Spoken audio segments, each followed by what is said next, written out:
aspirations of selling for close to $1 billion. All you got to do is you got to stay high. All right, boys are back. Boys are back. It's at 44. All right. Troy's been a little while. Where are we right now? We Where are outside the Royal Alexandra Theater. We got people up there looking at us in the window. We got all of our teams. We're outside the Greencube offices right now. So yeah, Troy. First live So here we are. First of all, for those of you just joining us for the first time, my name's Tristan Ross. This is my co-host Troy Crema. Troy Crema. And Stay Hot has been a video diary per se of Troy's entrepreneurial journey. Quick rundown on who you are for people watching or walking by. Walking by as everyone's looking at us now. This is great. Troy Crema, two-time founder, CEO, just walking the line of your rationality every single day to try to get better and hopefully maybe meet some cool people out here on the side. Let's see if we get some hecklers. That'd be dope. Okay, so yeah, Troy's an entrepreneur, and we're not going to get into the origin story, which is where I'm heading, because we've talked about that in previous acts. So if you're curious, go back to Act 1 and see how this thing started. But today is Act 44. Act 44. We got a lot to talk about because Troy and I haven't sat down we missed last week. Troy, We did. you were in the dumps. Talk to me. Like, is your health okay? I texted you like 3 times. I was like, is this guy, did he die? Talk to me. What? Like, I think I've experienced my first, this Q1, right, was like insane. Like, it's so busy. And then what's happening with like the VC tech market, and we're out in fundraising and finalizing our fundraising on now one company. I think I had burnout. I really do. I think I realized finally what burnout meant. Physical burnout or mental? Well, it's funny, right? Well, physical, right? Because my mind was still going. I know it always does. Yeah. Stay hot mentality. And what we realized really quickly, though, is that your body is your body. And you know what? Some points your body gets sick, and you just got to take a weekend off or take a Friday off.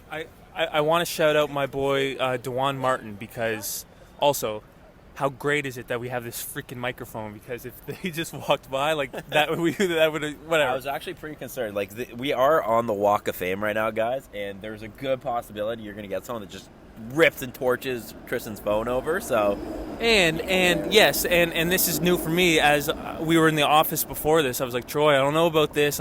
Because one thing about me, I put myself all over the internet. I talk to people, I talk into the camera, but the fact that I'm doing it right now and people are walking by, and like there's an opportunity for someone to see me, who I know, doing this, terrifies the hell out of me. Yeah, I mean, it's this is like us getting outside of our comfort zone. We always talk about getting outside, literally, and ultimately kind of pushing your boundaries. Here we are. So back to the burnout. I think there's a quote that my boy Dewan Martin posts. He's like a fitness. He played football. Oh, he's jacked. Went to St. FX. Does he CFL? He doesn't play in the CFL, but he played football at St. FX. He was nasty, and now he does a lot of fitness content. Love that. Anyway, he came out last night saying a quote like, if you don't prioritize your health, if you don't make time for your health, you'll be forced to make time for your sickness. So I make time for my health. Yeah. Like, I run every day. I'm in the gym. I do well. But I think it comes down to a point where, like, you can't, your body was just, if you're pulling your 18-hour days or 20-hour days consistently, which is what it takes. Like, let's just be honest. Sure. You're just going to have, after, 4.5 months into this world, you're going to have times where ultimately you're going to break down a bit. And so it's funny, though, right? I only was sick for one day, technically on a business day, a Friday. Right. But everyone thought it was a monumental thing, That's right. right? That's And right. so I found that hilarious that, like, we haven't seen Troy or heard from Troy in so long. And I swear to God, it was literally a Friday afternoon. You know what? Do you know why? Because I think every time anyone needs to get in contact with you, you're really good at responding. Right. Because you're never like off the clock per se. How's that working for I just want to make sure. for audio? Is that popping up? Do you see the little squiggly lines while I'm speaking? That makes sense, right? But I want to make sure we're recording. I think we are. Oh yeah, it's going. Okay. Keep going. Yeah, we should be good. Okay. And if we're not, I'll then just scream into we'll the- just scream into Hey, it. buddy, how are ya? But yeah. So it sounds like your body was like, Troy, you got to take, like, you were forced to take a break. Oh, even over the weekend. Yeah, I think you know what? You have signs and you have stuff in your life that come, and my body was telling me, hey, bro, no go on Friday. Yeah. And shout out to Matt Buckles. He had his birthday party on Friday. I didn't go.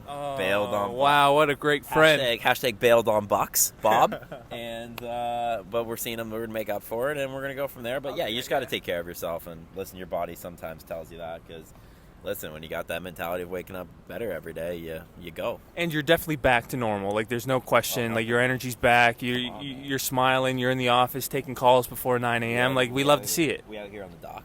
Okay, so talk to me about business. Catch me up to business, because yes, this is a business podcast first. As excited as we are to see you back in the flesh, talk to me about hiring some interns for the summer. What's that process like? What's their purpose? How does that help your day to day? It's great. I think it's funny. We hired from like just the Canadian universities around here, so all of our interns come from Western, U of T, and we have one McGill person across the two companies. And are they in the office?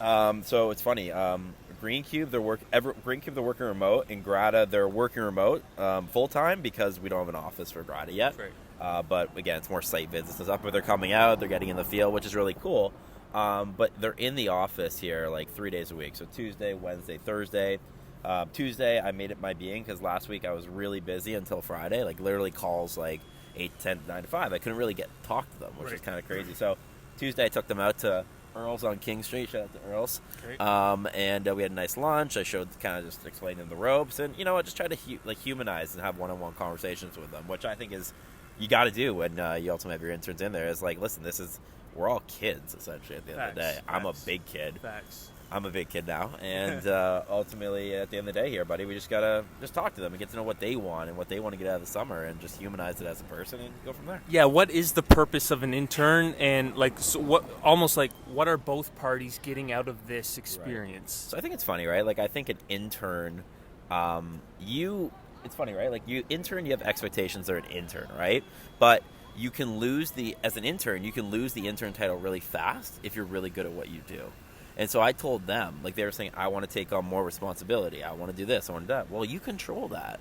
And that's just based on trust. Trust is more responsibility, getting more work, taking more tasks, being more creative is all based on trust and output. So if you show that you can do the output now and do a really good job and build trust with your leaders in your company, you're ultimately going to get more responsibility. And so I kind of threw the gauntlet back at them and I said, guys, you guys are ultimately, it's all on you. That's fire, because that's instilling a work ethic in your employees. Now, my question is, like, the nitty-gritty of business. I was once an intern at a startup company, and when I first started, I wasn't getting paid.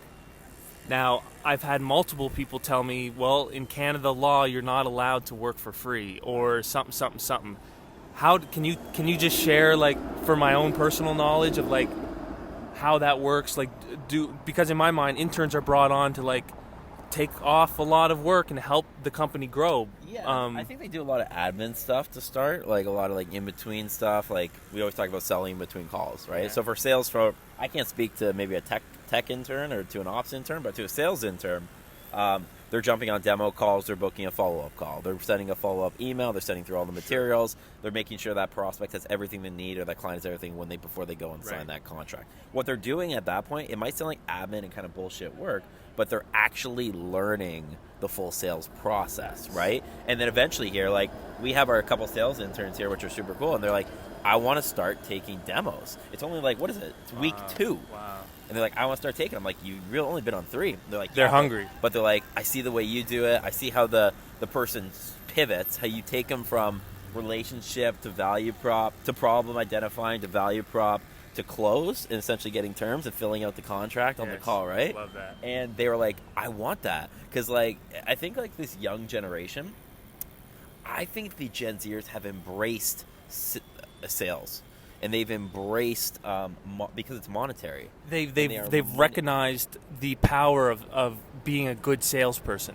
Right, but they also like it. Like I feel like from maybe the early 2000s, maybe the late millennial to like the Gen Xer, early Gen Xer, I think the sales was always looked down on.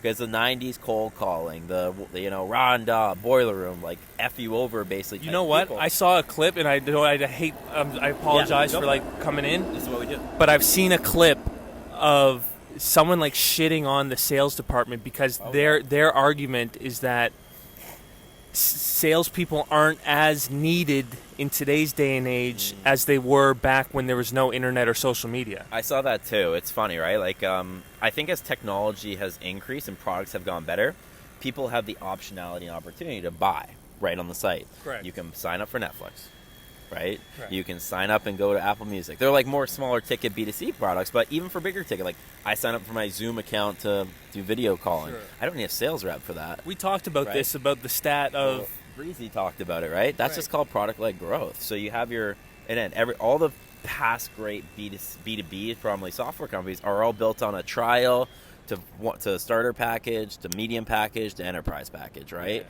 And essentially you're just growing based on user count, head count, and needs and wants and valuability. And so what we've really done here on that front is, or the product is, I am a firm believer that you will always need some sort of sales or human interaction in any type of deal, especially when it comes to a certain ticket type of deal.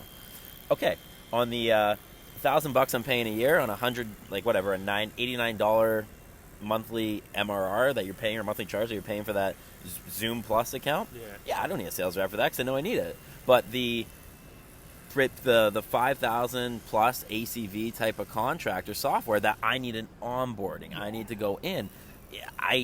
You need a salesperson to be able to articulate what is the differential value props, because especially as a startup, I mean, it goes back to like name brands, right? When we were talking about before, and it's not really rant. I think when you're a startup, you need salespeople all the way through, because organically you have to sell and articulate what you're solving for, right? Because the product has never caught up to the vision of what it can be when it's a full PLG strategy, right? I can sign up and get what I need now, and it's intuitive and go. You need to capture information in the sales process. But when you get to a certain point where you become a brand name, and that might be like a Series D funded company or public market start funded, you become the Salesforce, you become the HubSpot, you become the CRM. Everyone knows, well, I need a CRM to log and track all my revenue and start my business. Yeah, Well, that's awesome. when the product starts to sell And itself. it goes back to basically our thing when we said Salesforce AEs suck. Any of that? And because it's a known brand, it's a CRM, and everyone needs it to move forward. But essentially, I believe you'll always need salespeople in a process, and especially more higher ticket items. I mean, that's where the real closers come in, and those are the true value. Let's talk about, and I love this because we always have like a nice little episode brief of like stuff, and I just We never get to it. because why not? Because if the conversation is going naturally, go naturally. I want to talk about the different types of people in an organization from a finance standpoint. So some people in an organization, their job is solely to bring in revenue. And then you have other people in the organization that their job isn't, obviously it's a part of the process, but it's not, their sole intent is not to generate revenue. Yep. And as a business, you have to pay these people to work for you. Yep. So how do you find the right balance of hiring people that are going to generate revenue for you, and then hire people that you need, but they're like a sunk cost, and that's a bad way to put it, but you know what I'm talking about. No, it's funny, right? Like, so a big thing, going through fundraising, again, we talk about net revenue retention. Yeah. So as hard as it is to go and get revenue, you got to retain it. You got to retain revenue, right? Revenue retention. Ops is revenue retention, right? Decrease churn, increase Nice. customer sort. Get revenue. Sales is new revenue. Grow the base, upsell, and even some ops roles they upsell too because they're hand in hand with the client, right? And account managing. It's called hunting, and actually goes into farming. Okay. Sales and full like kind of new outreach and new business, new logos. It is called hunting, which is essentially going to get new revenue, which you're talking about from a finance perspective. Once you onboard that client and you bring them in and sign them up for a year, 2, 3 year, 4 year contract. Usually in those contracts, they're pretty airtight, but there are breakout clauses where they would have to pay a fee. No different than if you're an athlete and you have a contract for your team, there's a buyout clause, right? Yeah. Or like a phone company, if I want to get a new phone and I break my Buy out contract. your plan, right? You never want to get to that because that's called something called churn when a client leaves, right? And churn is like such a judgmental thing because good products and sticky products and behavioral great products have like less than 15% churn in software, right? But that number is really predicated on, because it always goes back to this thing, how is my experience, right? How is my account management? Do I get everything I need on time? Am I great at it? Am I onboarding? That's called operations. You need someone to actually operate in the business. 100%. Operate the business and operate what you've sold to execute on it. So I'm starting to experience this. There we go. Which is exciting. I'm in an exciting place in my journey Yeah. because I'm now starting to. So you met my friend Matt Demchuk. Crazy guy. Shout out Matt. He is arguably one of the greatest operators I've ever met, You or told- seen in person. Told me that. And he's like, "Hey Tristan, I love what you're doing.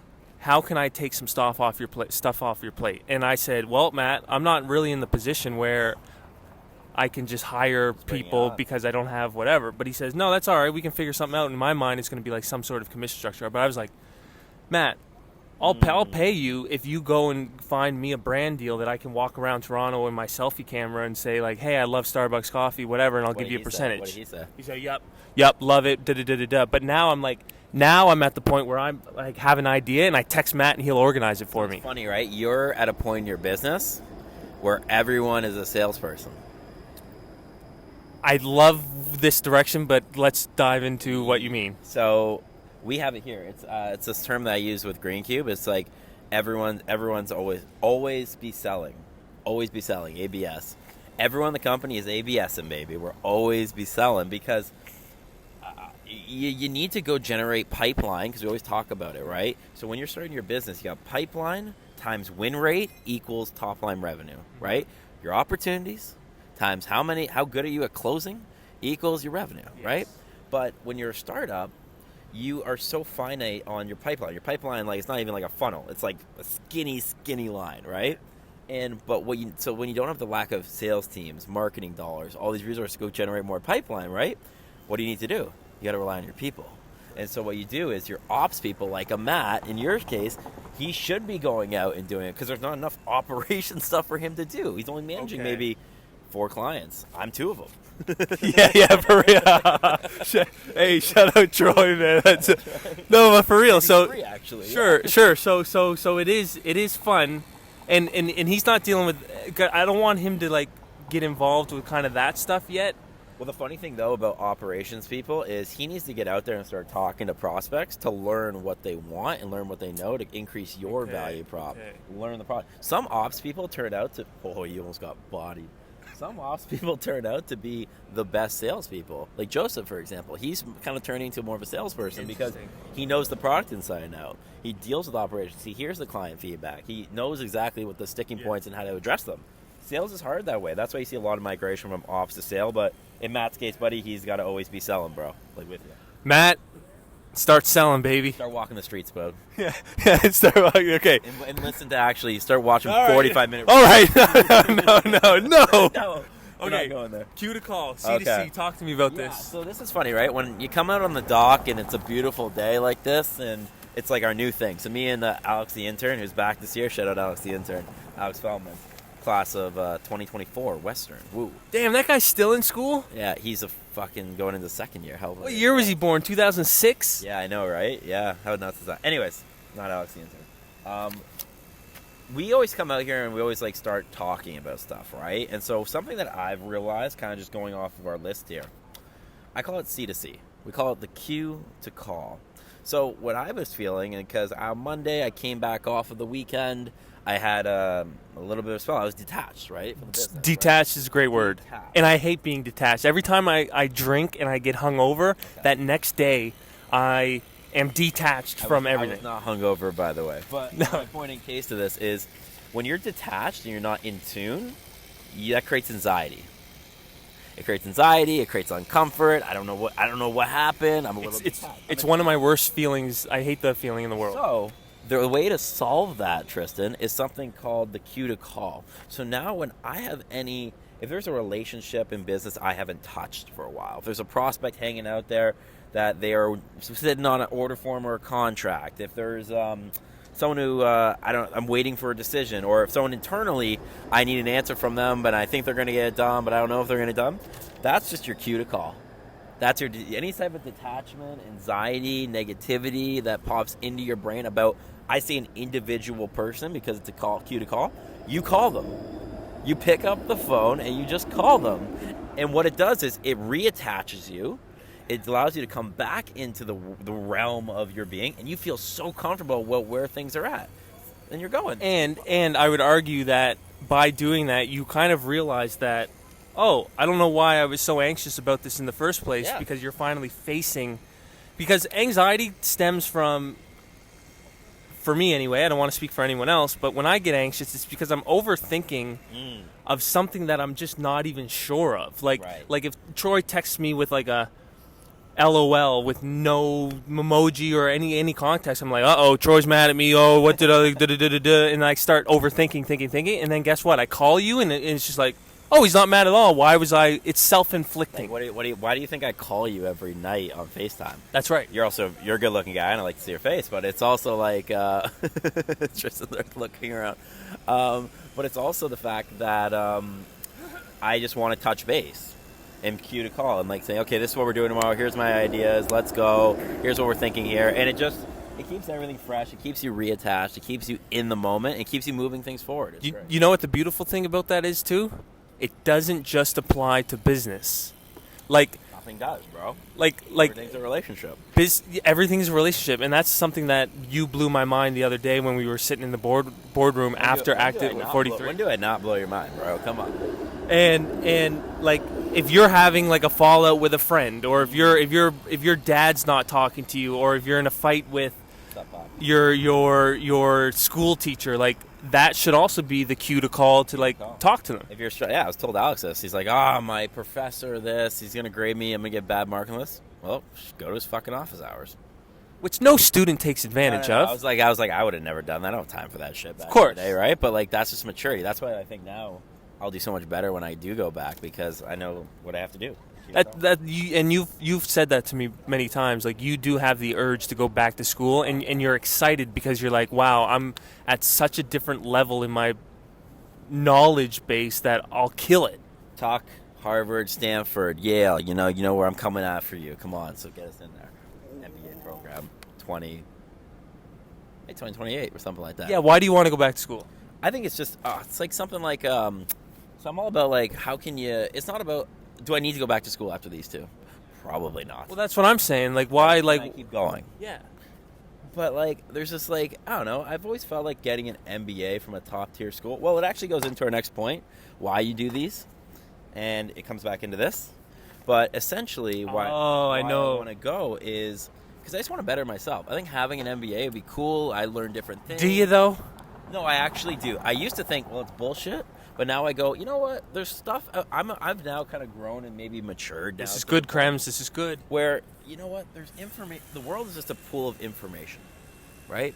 In a pool of information, there's stuff that I don't know, but I don't know that I don't know, and I really like to know what I don't know. That's a good point, because I was about to say, I said, Troy, you're telling me that you need to go to university to learn about business when you have the greatest teacher of all time, which is 2 startups, like you're in it.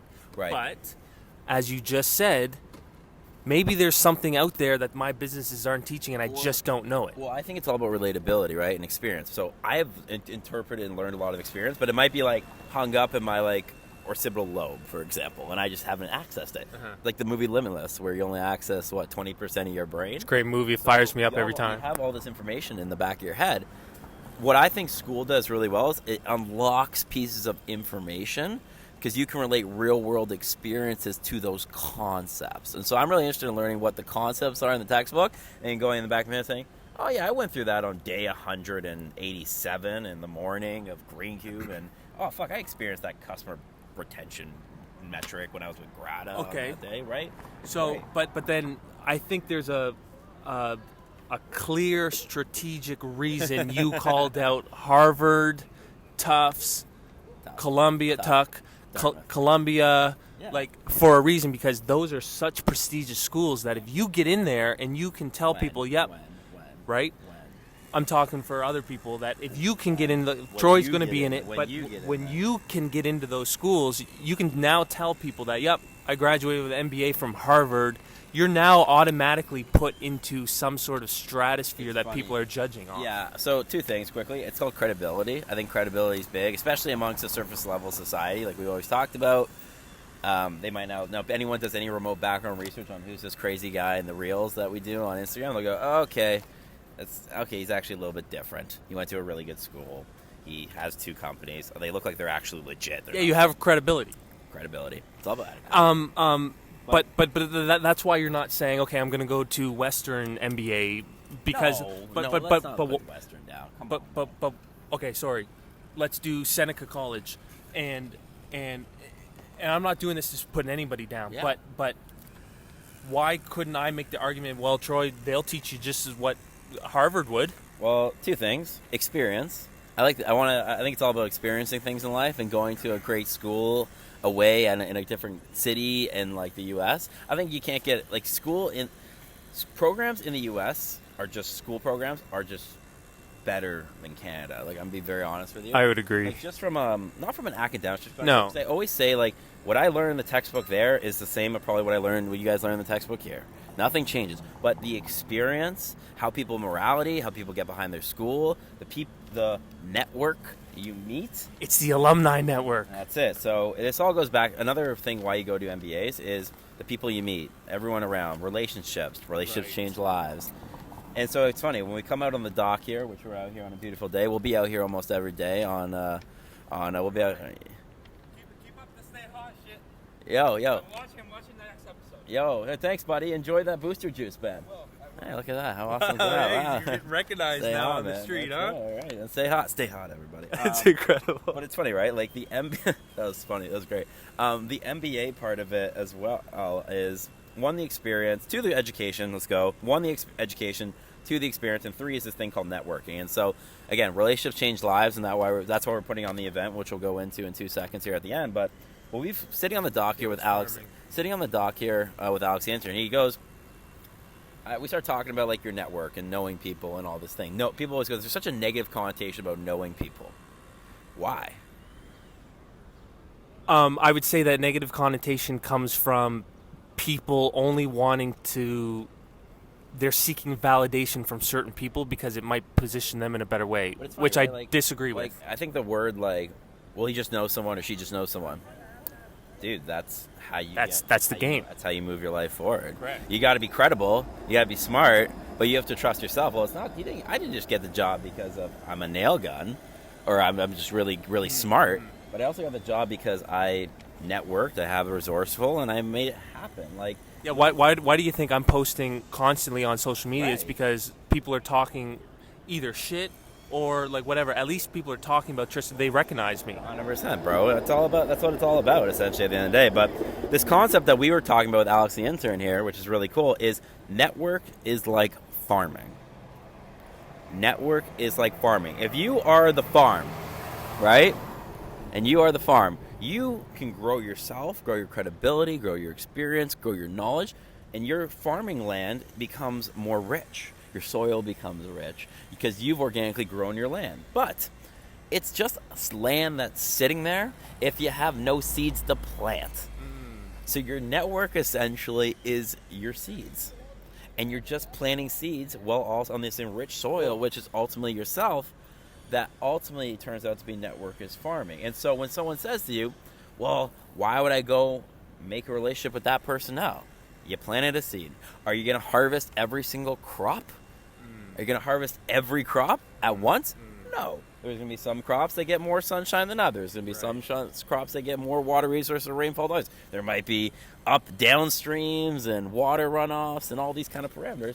Water is farming. You never know exactly where it is, but you got it. The more seeds that you plant are ultimately the more chance you got to harvest those crops. And harvesting those crops in everyone's mind in business should be monetarily related.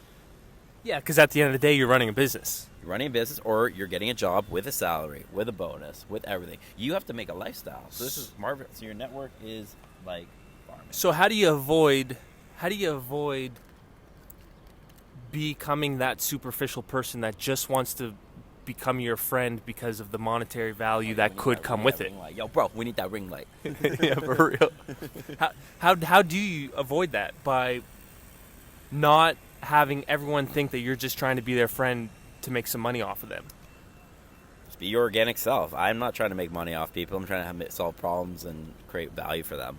That's what I'm doing. And that's the differentiator. There are people out there like that, and then there's also people out there that are actually just genuine and trying to help everybody. Yeah, a lot of them are digital marketers like you. Stop it. Stop. Hey. I'm dead. Okay. What's up, you content creators? Yeah, you shiesty $10,000 charges. Yeah. Hey, man, don't tell people what I'm charging. All right, that's all good.